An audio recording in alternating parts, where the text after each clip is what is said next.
فان maaha inay inantaadu cumaamad casiya khamiis cad social media ku dhex wareegaysataa waa fadiixa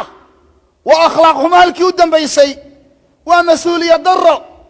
waa caarun wa caybun ala ahliha intaani nafteeda ceeb ku noqon bay ehelkeeda ceeb ku tahay culamadana mas'uuliyad baa ka saaran waa inay dadka xaqa u sheegaan xumaha ka digaan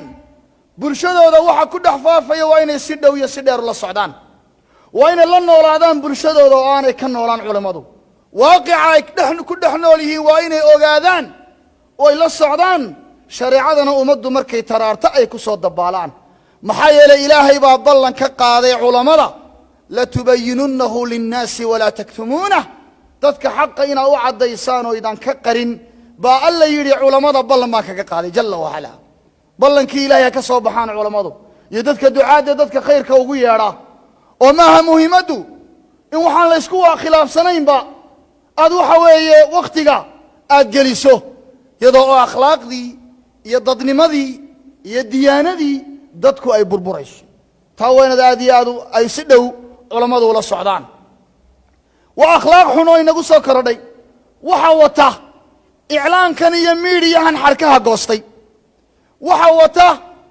dhaqanadan xunxun ee sida dhibta yarle loo gaadhayo arrinkaa waxa wata fawaaxishta iyo xumaanta indhaha laga qarsaday ee aan la iskula yaabahayn in gabadhu iyada oo la garanayo wejigeedii iyo waxa weeyaan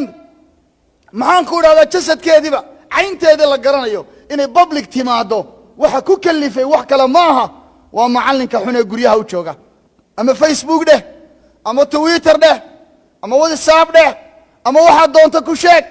waa miidiyaha xarkaha goostay ee ruuxu wuxuu doono uu ku qoraayo wanaad ilmahaaga inantaada iyo inankaaga waxay qorayaan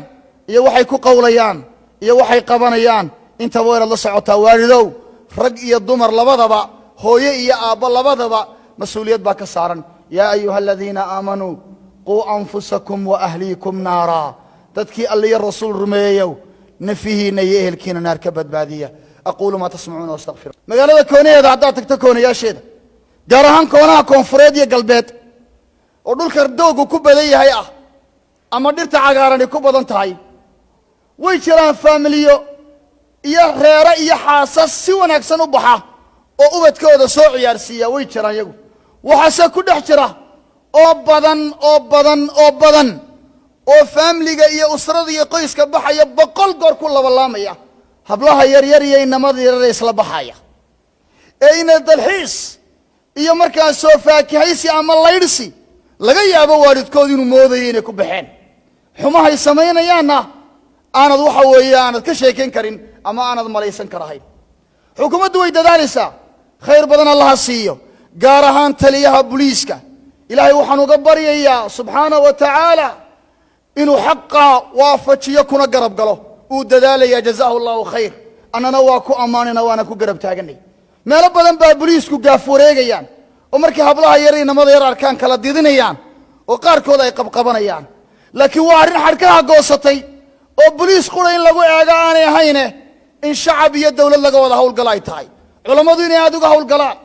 shicibku inay ka hawlgalaan oo ganacsatada waxgaradka waayeelka culammada cid waliba inay gacan ka geysato oo booliiska lagu garab istaago la dagaalanka anshax xumida iyo dhaqan xumida waa dhaqan inagu soo kordhay oo xun inay ina yari raacdo inama ajnabi ka ah oo wax alla waxay ku samaynayaan aan waalidkoodu sheegi karayn waar waalidka inantiisu kowda habeenimo guriga ku garaacayso ee ka furaya ee weydiinayn min ayna anti wa ilaa ayn xageed ka timid xageedsa u socotaa billaahi calaykum waalidka mas'uuliyadiisu waa maxay